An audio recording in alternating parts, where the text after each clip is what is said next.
Today I'm very happy to interview Dr. Alarcon, oncologist working at Espases University Hospital in Palma de Mallorca. Good morning, Jus. Good morning. How are you? Before we begin with the questions, I'd like you to explain a little bit about yourself, please. Introduce yourself. Well, as you already told before, my name's Alarcon. I was born here in Palma de Mallorca, and well, I'm an oncologist working in the Espases University Hospital, and it's for me a pleasure to give you this interview. Fantastic, it's a pleasure, the pleasure is mine. Why did you study medicine, Jus? Well, the reasons for studying medicines are different for every person who does it, I think. And when you choose what degree or what will be your future work, one is very, very young, and at that time decisions are not easy to make. Probably I thought that I wanted to study medicine for helping people in general. I didn't think of something very concrete. Some people have a vocation for medicine from an early age. Did you have this or not really? No, I didn't have a vocation for it from the early age, but maybe the vocation grew with time. When I was like 16 or 17, I was already thinking about doing medicine. Okay. But not when I was 8. When I was 8, I wanted to be a lion. A lion? Or an eagle. I don't know. I didn't want to work. Fantastic. And oncology? Why did you decide to become an oncologist? I decided to become an oncologist when I studied, just before studying the MIR exam. So just 1 year before starting my residence. And it was because I thought that people with tumors, with oncologic diseases, are people in a very interesting moment in their lives. And I found very interesting to be present at that moment when people know that their lives are limited and this is a beautiful, they are going to face a difficulties. Yeah. This is a beautiful answer, because I remember an oncologist telling me that she thought it was a privilege to be treating oncological patients for this particular reason, because you're in a very important phase of their life, no? It is a privilege, because you can learn so many things from patients. Okay. You can learn a way of facing life. Okay. In another. So you learn as much from the patients as they learn from the doctor? No, I learn much more from the patients than they learn from me, of course. Okay. You were subspecializing in breast cancer. Why did you choose breast cancer? Well, in fact, I didn't choose anything. I was in the right moment, with the finger. Right place. No, the thing is that when I finished my residence, when I was about to finish my residence, my big resident, I don't know how to say that. The head resident, or the fourth year resident, senior resident, or the senior resident. She had already finished her residence 1 year ago, and she was already a consultant, and she got pregnant, and so she went off work because she was pregnant for 6 months, and I was there for cover that work, and she was dedicated to breast cancer. So it was luck, by chance, no? And but obviously you find breast cancer or this field of oncology fascinating. Why? Now I find it fascinating because I know the field, and I can notice the fast changes that are coming and that will be forthcoming in the breast cancer treatment. It is a very interesting disease because we are not talking about a disease. We're talking about many problems, many different diseases, which can probably happens also in the rest of the tumors. But in breast cancer, we found it very clearly. We have been, well, not me, but investigators have been able to separate 4 or 5 clear different subgroups of molecular diseases, molecular-based definitions for subgroups of breast cancer, and that makes easier to find directed or targeted therapies for every different subgroup of patients. And we're getting more and more, things are getting more and more complicated. We are finding more and more predictors of benefit from treatment. Breast cancer is now a very dynamic field to work in. I don't know how many years ago, 20 years ago, 30, or I don't know exactly, but cancer was the big C, you know, practically a taboo, you know, and now things are changing completely, and I suppose, what do you see the way things developing in oncology in general and in breast cancer in particular? How do you see things in the future? So are you asking how I see the future of the treatment of breast cancer? Yeah, basically I'm looking towards the treatment. Well, I think in the future we will be more and more specific, and treatments will be more and more tailored. And that way we will find the real effect of the treatment that we are giving, because giving general treatment for a general group of diseases can be very effective in a subgroup, and you not see it because you're looking at the whole thing. The whole picture. Yeah, the whole picture. Then if you look at that specific subgroup, that other specific subgroup, that other specific subgroup, and you can find treatments which are really effective in that subgroups, you can be very, you can predict well the effect of that treatment. You focus on that subgroup only, and that's I think that's the way the breast cancer treatment is evolving. I think that the future will bring great advances. Great advances. I recently read in an English newspaper that 50% of all the babies born after 2007 would reach 100 years. How is this going to change the health service? First of all, I'm not sure that is going to happen. Okay. Because now we are eating much worse than our fathers did. We are eating much more processed food.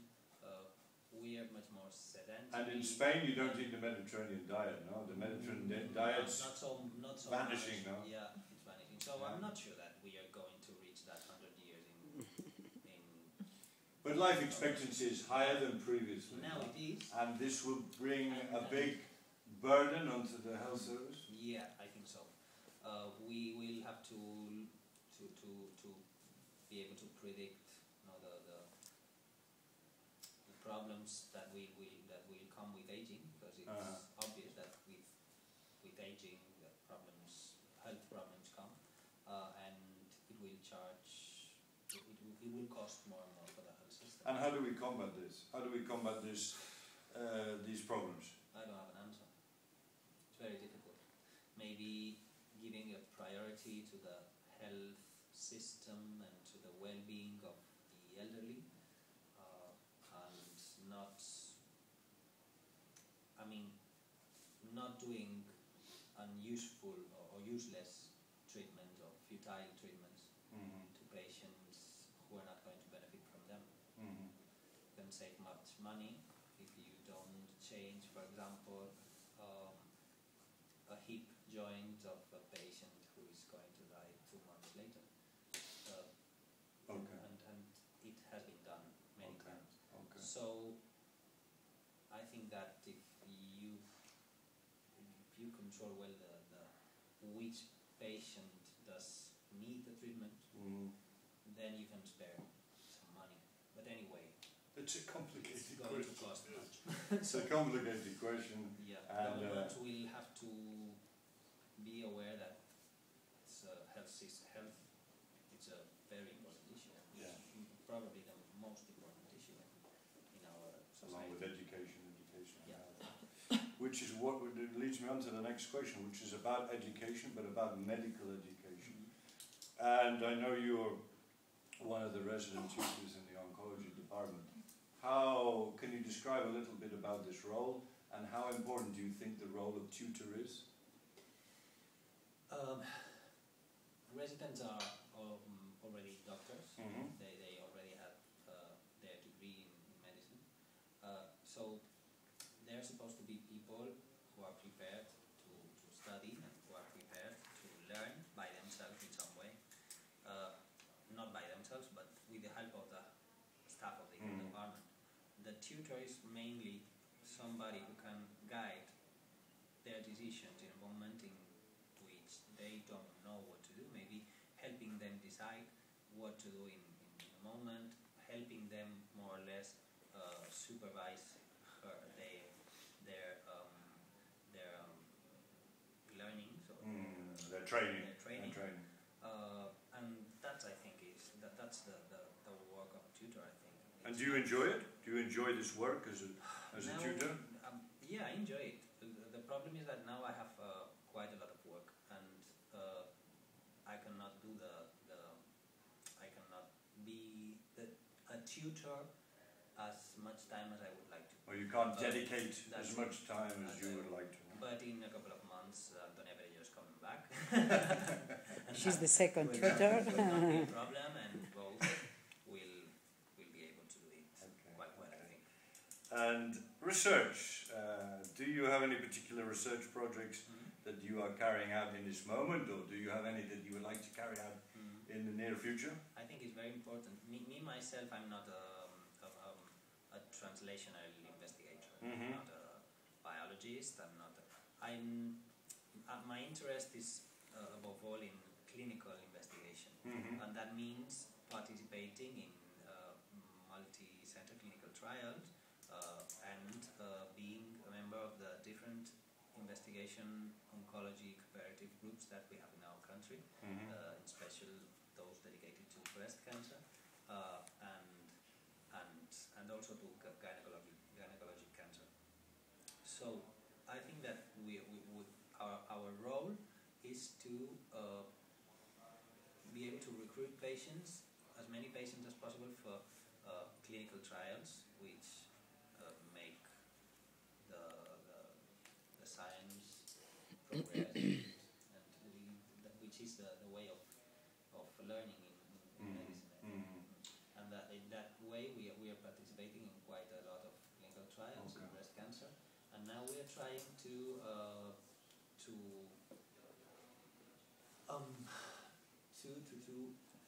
we're trying to convince pathologists and radiologists to have multiple biopsies at the initial moment of the diagnosis of breast cancer, to be able to store them in the tumor bank and then use them for future research.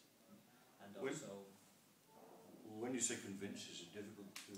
It's not easy, because they are used to work in one concrete way, and this is working a little bit more. They will have to do 3 or 4 biopsies every time instead of just 1 or 2, and probably they will have to repeat some biopsies, because it can happen that there's not material enough to do the further analysis. But it seems to me that this multidisciplinary approach is essential, no? And an essential tool to working for the future. No? Is this something that is commonplace now, multidisciplinary? Yeah. That is. Or there's some basic in our work. Services which are a little bit individualistic. No, I don't think so. I think at the beginning, some years ago maybe, it was more difficult to have a good relationship between the departments. But now it's not so difficult, since everyone more or less have the points, that the impression, are convinced more or less that it's much better to work together, giving each one giving his knowledge, his point of view, and the results are much better for the benefits of the patient. For the benefits of the patient. Maybe this is something to do with the focus from the doctor-oriented center to the patient centered, or the patient empowered. Know that to be conscious that the doctor is not the important piece of the whole thing. Who is important there is the patient, and we work for the patient. So it's not important whether I want to show the others how much do I know about something, but using that knowledge to help the patient. That's the important part. The patient is the center. Yeah, of course. And so it's very important that every different specialist gives his or her knowledge in favor of the patient, and to